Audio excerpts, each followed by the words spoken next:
חששנו מה נעשה עם איראן, האם נוכל לאיראן. והנה הטייסים הגיבורים שלנו טסו בשמי איראן, וצה"ל הפליא לעשות. I don't like politics. I think it's nasty, but I also don't like injustice. I cannot see injustice, and especially when it's toward my father or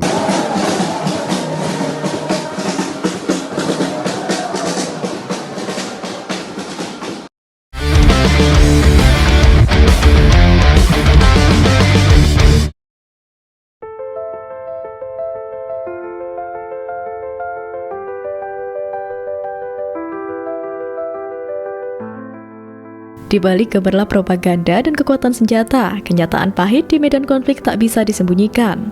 Dari serangan udara hingga drama internal, mari kita kupas tuntas fakta-fakta mencengangkan tentang kondisi Israel.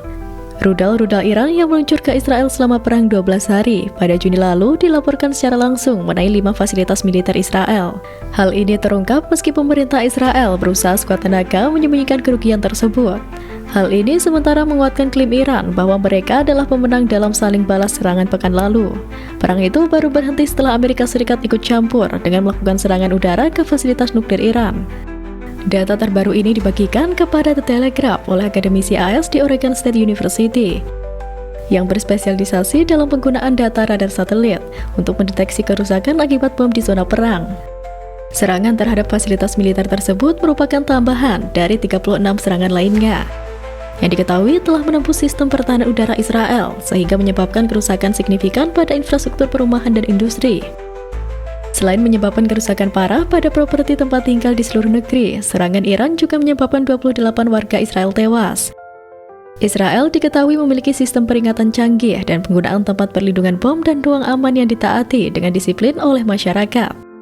Analis yang dilakukan oleh The Telegraph menunjukkan bahwa meskipun sebagian besar rudal Iran berhasil dicegat, proporsi rudal yang berhasil lolos terus meningkat dalam 8 hari pertama dari perang 12 hari tersebut. Meskipun Iron Dome adalah sistem pertahanan udara Israel yang paling terkenal, namun sebenarnya sistem ini dirancang untuk melindungi terhadap proyektil jarak pendek seperti mortir, dan hanya merupakan salah satu bagian dari sistem pertahanan udara berlapis yang digunakan negara tersebut. Di tingkat menengah terdapat sistem pertahanan udara David Sling yang dioptimalkan untuk menjaga drone dan rudal dengan jangkauan hingga 300 km.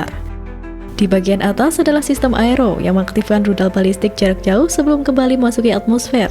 Rafif Draker dari Channel 13, salah satu jurnalis paling terkenal di Iran, mengatakan pekan lalu ada banyak serangan rudal Iran di pangkalan-pangkalan IDF di lokasi-lokasi strategis yang masih belum kami laporkan hingga hari ini.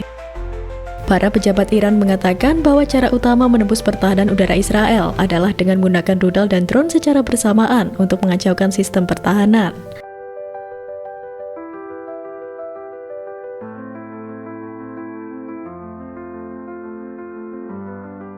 Berdasarkan laporan radio Angkatan Darat Israel, setidaknya 31 tentara Israel tewas akibat tembakan kawan selama serangan darat yang sedang berlangsung di jalur Gaza. Menurut media tersebut, total 72 tentara tewas akibat insiden operasional sejak Israel melancarkan invasi darat ke Gaza pada 27 Oktober 2023, yang mewakili sekitar 16% dari 440 tentara Israel yang tewas dalam operasi darat. Rincian kematian operasional tersebut mencakup 31 orang tewas akibat tembakan kawan, 23 orang tewas akibat insiden terkait amunisi, 7 orang tertabrak pengangkut personel lapis baja, dan 6 orang tewas akibat insiden penembakan yang tidak disebutkan. Sejak dimulainya kembali serangan militer Israel di Gaza pada 18 Maret, 2 tentara tewas dalam insiden operasional dari total 32 kematian yang tercatat selama periode tersebut. 5 kematian tambahan disebabkan oleh kecelakaan di tempat kerja, termasuk jatuh dan kesalahan penanganan peralatan teknik. Data militer Israel menunjukkan 882 tentara tewas dan 6.032 terluka sejak dimulainya perang pada 7 Oktober 2023. Meskipun ada seruan internasional untuk gencatan senjata, Israel terus melanjutkan perang genosida di Gaza. November lalu, Pengadilan Kriminal Internasional mengeluarkan surat perintah penangkapan untuk Perdana Menteri Israel Benyamin Netanyahu dan mantan Menteri Pertahanan Yoav Gallant atas kejahatan perang dan kejahatan terhadap kemanusiaan di Gaza. Setelah dicap sebagai penjahat perang oleh dunia internasional, kini Netanyahu justru dikepung amarah rakyatnya sendiri. Netanyahu melakukan kunjungan pertama di masa perang ke Kibbutz Nir Oz. Kawasan tersebut merupakan salah satu tempat yang paling parah terkena serangan pada 7 Oktober 2023 oleh Hamas. Dalam kunjungannya itu, Netanyahu mengaku berkomitmen untuk membawa pulang para sandera yang tersisa. Ia juga akan membangun lagi kibbutz yang mengalami kerusakan. Namun kedatangannya tersebut dikritik beberapa warga karena tidak mengunjungi komunitas tersebut lebih awal selama perang yang telah berlangsung hampir 21 bulan. Sekelompok kecil pengunjuk rasa berkumpul di luar gerbang depan kibbutz. Menggunakan megafon, mereka berteriak dan mengkritik Netanyahu dan membentangkan poster. Netanyahu datang melalui pintu masuk sekunder dan menghindari kerumunan. Demonstrasi terhadap Netanyahu ini mencerminkan betapa dalamnya kekecewaan dan frustasi masyarakat Israel terhadap kepemimpinannya di masa krisis.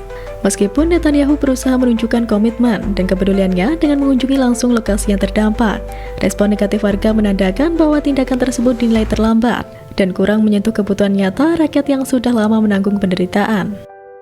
Ini juga menunjukkan bahwa citra Netanyahu sebagai sosok pemimpin kini mulai terkikis oleh kenyataan pahit di dalam negeri, terutama ketika rakyat merasa diabaikan selama konflik berkepanjangan.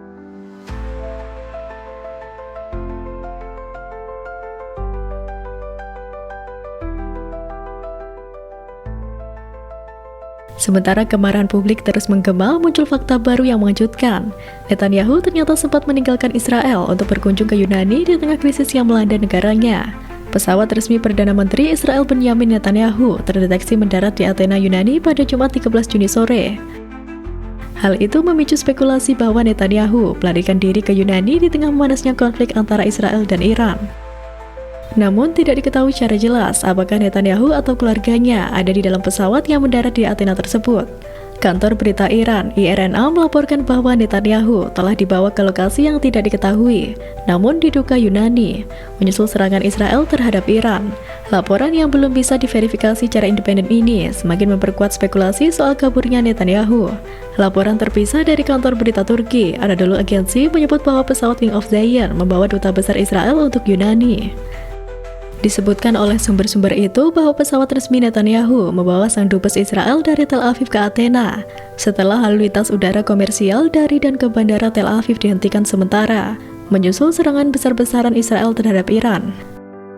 Disebutkan juga bahwa perjanjian kerjasama militer antara Yunani dan Israel memungkinkan relokasi dan tinggalnya pesawat dari kedua negara di bandara militer masing-masing selama diperlukan jika terjadi keadaan darurat. Dan bukan hanya Netanyahu yang dikejar bayang-bayang, bahkan anaknya pun merasa tak aman di dunia luar. Sampai-sampai sang anak Avner Netanyahu diam-diam mengubah namanya gara-gara takut celaka saat datang ke negara muslim. Hal itu dilaporkan surat kabar bisnis dan ekonomi Israel, Kalkalis, pada Rabu lalu, yang mengetahui bahwa Avner membeli apartemen di Inggris dengan nama berbeda. Avner menggunakan nama lain, yakni Avi Segal. Segal merupakan nama belakang neneknya, Zila Segal. Pembelian properti asing dengan nama berbeda ini pun menjadi perbincangan di kalangan publik. Avner telah buka suara soal ini dengan menyatakan bahwa nama Avi Segal sah dan sudah terdaftar di Kementerian Dalam Negeri Israel. Berdasarkan pengakuannya, diketahui bahwa ternyata Avner telah mengganti namanya sejak 2022, ketika ayahnya Netanyahu masih menjadi pemimpin oposisi Israel. Ia mengaku mengubah nama karena masalah keamanan.